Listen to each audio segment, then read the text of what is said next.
Assalamualaikum warahmatullahi wabarakatuh. Halo sahabat semuanya, kembali bersama saya Nana Salsabila. Hari ini saya berada di desa Nasol dan saya bakal ngobrol-ngobrol nih lebih lanjutnya lagi mengenai desa Nasol ini bareng sama orang yang bersangkutan dan ini terpenting di Nasol. Langsung aja kita kenalan ya.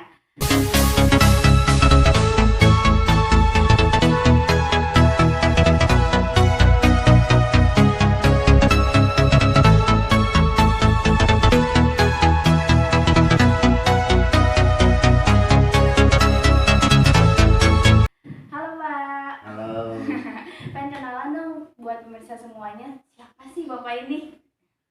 nama saya Abdullah Duye Sipe, selaku penjabat sementara Kepala Desa Nasol, Kecamatan Cikoneng, Kabupaten Ciamis, Jawa Barat. Tentunya sudah hampir 6 bulan lebih menjabat sebagai Kepala Nasol. Kepala Desa Nasol mengingat beliau Pak Oman yang dulu menjabat sedang mencalonkan kembali pada Pilkada serentak 2020. Begitu. Oke, wah jadi buat teman-teman di rumah yang kebetulan warga Cikoneng atau tepatnya desa Nasol kayaknya udah nggak asing banget nih ya udah ngeliat muka Bapak. Insya Allah. Oke Pak, pengen tahu dong kita ngobrol-ngobrol mengenai perdesaan gitu ya Pak ya, tentang desa Nasol ini seperti apa sih Pak? Desa Nasol ini kecenderungan kepada lebih dominan pertanian ya. Sebab dengan luas wilayah 706 hektar dan penduduk populasinya 8.298 orang adalah merupakan sebuah komoditi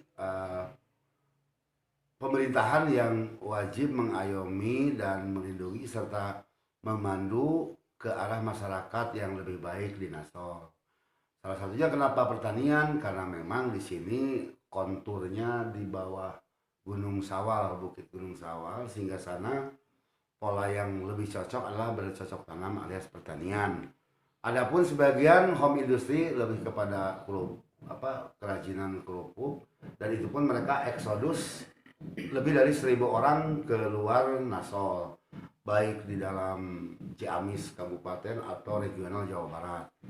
Laju pertumbuhan penduduk ya memang di sini seimbang dengan rasio yang ada antara kemarin saja kelahiran dan kematian mengalami keseimbangan informasi dari bidan dan juga Amil yang memang kesehariannya memperhatikan masyarakat tentang penduduk yang menikah, meninggal dan sebagainya. Selanjutnya Nasol ada suatu hal kemajuan pemberdayaan, yaitu memiliki moda transportasi angkutan umum, yaitu Ciamis Nasol dengan nomor seri angkot 12. Itu perintisan di tahun 90-an dan menyayangkan belum adanya terminal atau hanya memiliki pangkalan. Sebagai potensi PAD, Nasol mengharapkan sebuah terminal atau pangkalan yang memang legalitas formalnya oleh pemerintah dibuatkan, sehingga sana transportasi adalah perekonomian rakyat. Dengan angkot tersebut, Nasol memang dari tahun 90-an ke sini ada peningkatan status yang sebelumnya adalah desa tertinggal, sekarang menjadi desa berkembang, di mana perkembangannya memang dari laju penduduk dan laju pertumbuhan ekonomi seimbang. Itu mungkin yang disampaikan. Kami bangga dengan adanya di Nasol, karena memang Nasol dari pendahulu sampai sekarang sebagai desa induk yang banyak melahirkan kader dan pemberdayaan yang sumber daya manusia dan sumber daya alamnya adalah memadai untuk diharapkan ke depan. Oke, wah tadi ngedengar juga ya Pak ya bahwasanya laju perkembangan di desa Nasol ini cukup signifikan juga ya. Nah selama Bapak menjabat 5 bulan ini ya kurang lebih apa ya, apa sih yang Bapak rasakan, bagaimana aja dengan para masyarakat yang ada di Nasol ini? Duduk bersama di desa yang berkembang artinya keseimbangan sumber daya manusia dan sumber daya alam intelektualnya sudah kategori maju, karena di sini terdapat dari jenjang pendidikan sekalipun tamatan SD yang terbanyak hampir imbang dengan apa SMP, tapi S2-nya lebih daripada 14. Artinya apa? Manajerial yang memang di sini merupakan tonggak utama, bahkan ada seorang tokoh sesepuh yang dulu mantan Bupati Pandeglang, bahkan mantan Wakil Gubernur Jawa Barat pada tahun 90-an, yaitu almarhum Bapak Karna Suwanda. Beliau memacu sebagai energi dan atmosfer untuk bagaimana Nasol, sehingga Nasol ini ya katakan bisa jadi parameter dengan desa yang lain yang ada di Kecamatan Cikoneng, sebab melahirkan generasi-generasi yang islami, intelektual yang cukup mapan. Juga diharapkan ke depan Nasol dengan daya dukung semua lini, baik dari transportasi, laju pertumbuhan ekonomi, Nasol semakin maju dan kategori bukan lagi desa berkembang tetapi desa maju. Nih apa ya, bagaimana sih harapan Bapak untuk kedepannya desa Nasol ini kedepannya banget untuk masyarakat? Saya berharap ke depan terdapatnya sinergitas antara desa dan kepala desa dan seluruh perangkatnya dengan tokoh masyarakat, tokoh agama, dan tokoh pemuda. Sinergitas dalam memajukan Nasol dari status desa berkembang menjadi desa mandiri. Yang selanjutnya kelemahan-kelemahan atau yang terdapat di sini, saya kira selama 6 bulan tidak terlalu nampak dianggap sebagai kelemahan, karena memang saya merasa betah sekali secara pribadi.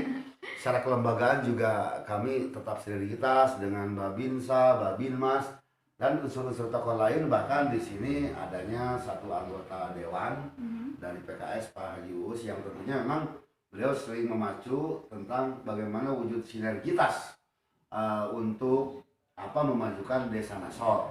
Pada ujungnya sebagai output kami menjadi PJS di sini dengan segala bangga, senang dan bahagia karena sinergitas dengan para tokoh tadi, tokoh agama, tokoh masyarakat, dan tokoh pemuda, yang tentunya kami telah menyampaikan apa yang menjadi kami terbaik menurut kami, sekalipun terpuruk bagi mereka yang memandang pada kami itulah hanya pacuan untuk memacu, sehingga sana apa yang menjadi keterpurukan menurut pandangan mereka, tapi ini yang terbaik menurut kami. Ya. Jadi PJS ini sangatlah senang di sini, silaturahim, banyak saudara, dan tentunya apa yang dikatakan desa Baldatun Thayyibatun Warabun Ghafur ini, Baldatun Thayyibatun Warabun Ghafur ini, Nasol bagian di dalamnya ada. Itu mungkin outcome-nya. Ya, oke. Wah, luar biasa. Berarti nggak kerasa ya Pak ya selama 5 bulan ini, karena senang hati juga nih untuk menjalankan semua program yang di sini dan bersinergi ya antara satu sama yang lainnya, jadi saling mendukung satu sama lainnya juga kan. Iya. Oke, dan bagaimana sih terakhir nih Pak ya, pesan Bapak sendiri, karena kan dengar-dengar mau pencalonan ya Pak ya. Ya berarti kan secara tidak langsung akan meninggalkan nih posisi PJS-nya ya Pak ya. Nah terakhir kata-kata gitu ya untuk masyarakat di luar sana, terutama untuk masyarakat Nasol, apa sih pesan dari Bapak?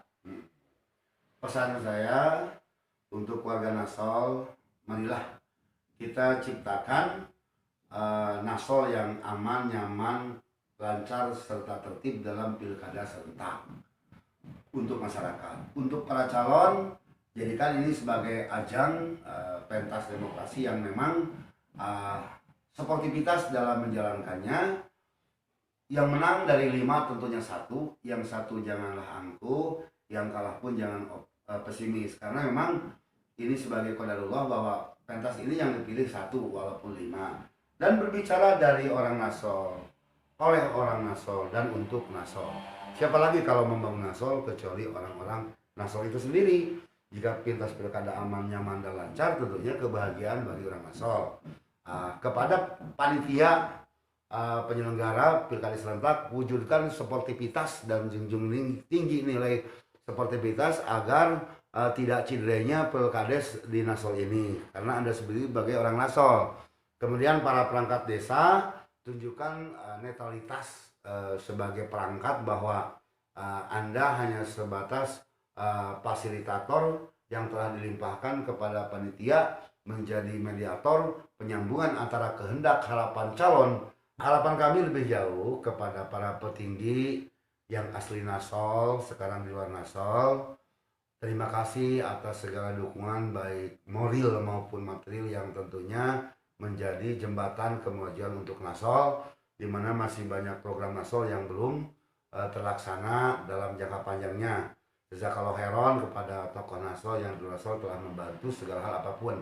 Dan bagi yang belum bisa membantu, mungkin waktu masih panjang, harapan kami sangat terbuka lebar untuk membantu Nasol. Kalau bukan orang Nasol, mau siapa lagi? Nah, terima kasih ya Pak ya atas waktunya, dan ini sangat membantu sekali nih untuk masyarakat di luar sana juga yang pengen tahu tentang Nasol itu apaan sih gitu ya Pak ya. Jadi sedikitnya dapat ilmu juga, dan untuk pesan-pesannya wah luar biasa sekali, apalagi untuk calon yang akan menempati kepala desa Nasol ini. Thank you banget Pak atas waktunya. Dan tidak terasa waktu sudah menunjukkan akhir, dan saya Nana Salsabila bersama Pak Abdullah mohon pamit undur diri. Wassalamualaikum warahmatullahi wabarakatuh.